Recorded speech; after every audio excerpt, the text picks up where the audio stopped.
Bima Sakti. Bima seneng banget yen dolan menyang omahe simbahe. Senajan beda desa, Bima saben sore mesti dolan mrono. Senajan omahe mung cilik, latare gedhe akeh wit-witan.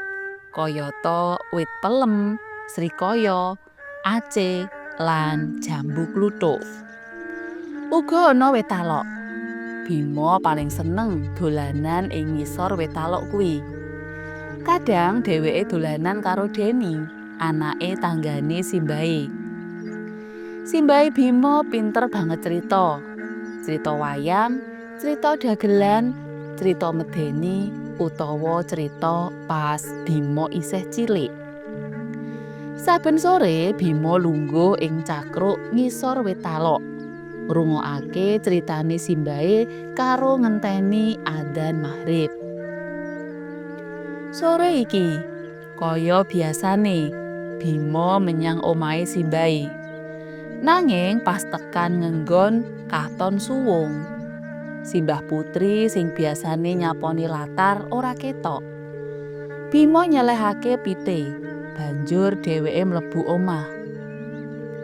"Kula nuwun, Mbah. Bae, Mbah."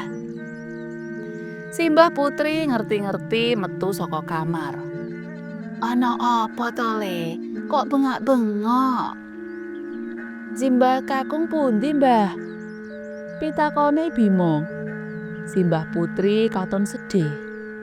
"Kae ning kamar." Dheweke banjur mlaku menyang pawon. Kadingaren Simbah Putrine ora sumringah kaya biasane. Batine Bima. Bima banjur mlayu mlebu kamare Simbah. "Ngapa, Le?" pitakone Simbah kakung sing lagi sarean nganggo sarung ijone. Bima banjur lungguh ana kasur sak cedhake. "Wau, Bima matematika angsal biji 100, Mbah. Kanca-kanca ora ana sing 100. Bima banjur cerita jrujrus wae. Simbahe mung ngrungokake karo mesem. Bima banjur cerita werna-werna. Ning simbahe mung mantuk-mantuk mesem. Sok-sok karo watuk. Ora krasa wis wayahe maghrib. Bima banjur maghriban ing omahe simbahe. Sawise kuwi Bima maem karo jangan kangkung masakane Simbah Putri. Masakane Simbah Putri pancen enak. Bima nganti tanduk ping pindho.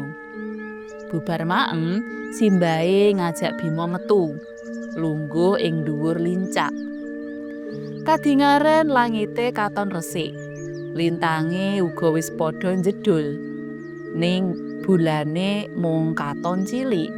Bentuke kaya arit sing biasane dienggo simbahe mbabati suket nggo pakan sapine Deni.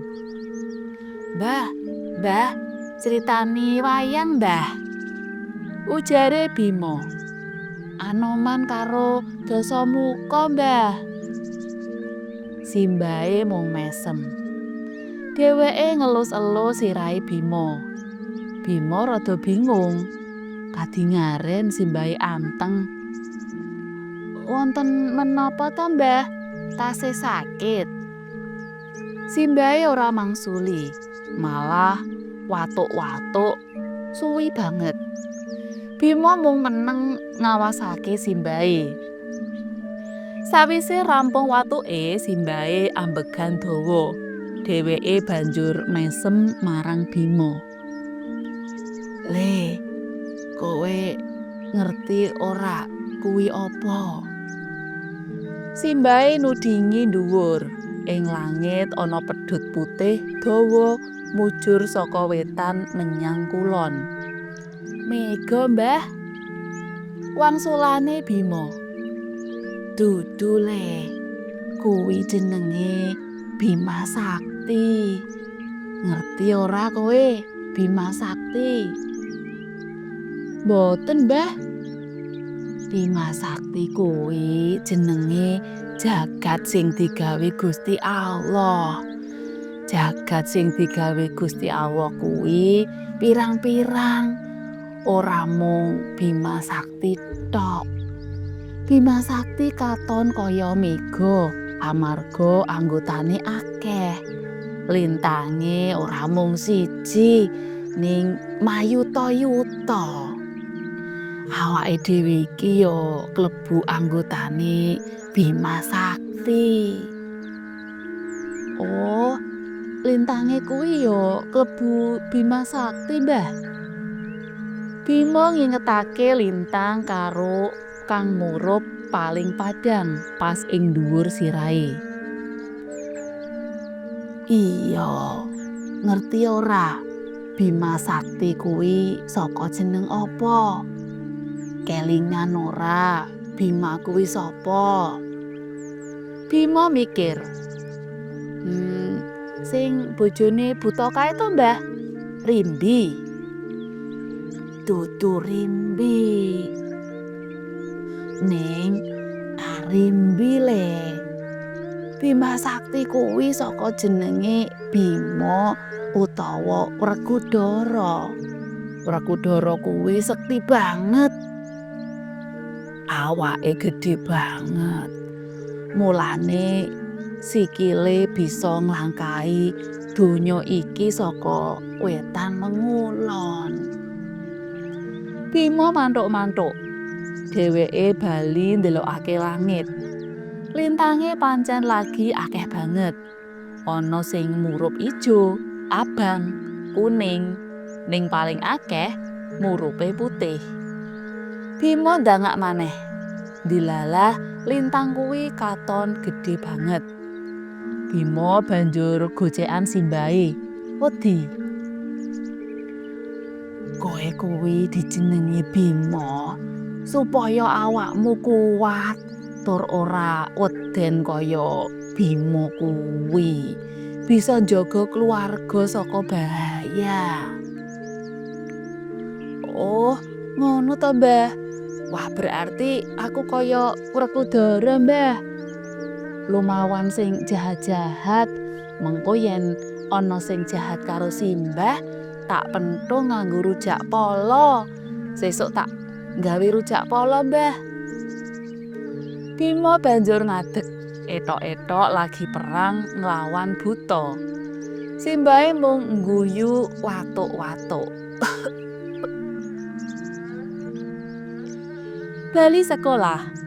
Bima golek kayu banjur dijenengi nganggo potlot. Rujak polo Bima. Dheweke mesem bayangake simbahe kakung bungah banget dituduhi gada kang cilik kuwi. Bima ora sabar ngenteni sore. Sakwise nyelehake tas, dheweke langsung menyang omahe simbahe. Tekan ngenggon, Bima bingung. Kadingaren omahe simbahe kebak wong. Akeh wong-wong padha nangis. Simbahe kakung ora ketok. Mbah, Simbah, Mbah. Bima weruh Mbah Putri lagi digotong-gotong wong. Bima banjur melayu nyedhaki. Ning ngerti-ngerti dicegat Pak Dene. Pak Dene banjur nggendong Bima metu. Mbah kakung pundi, Pak De? Mau Mbah Putri kena ngopo? Simbah sare le. Wis ning kene wae, mengko ndak Simbah wungu. Ah, mesti ning kamar ya. Aku wis gawe rujak polo lho, Pak De. Arep tak tuduhake Simbah.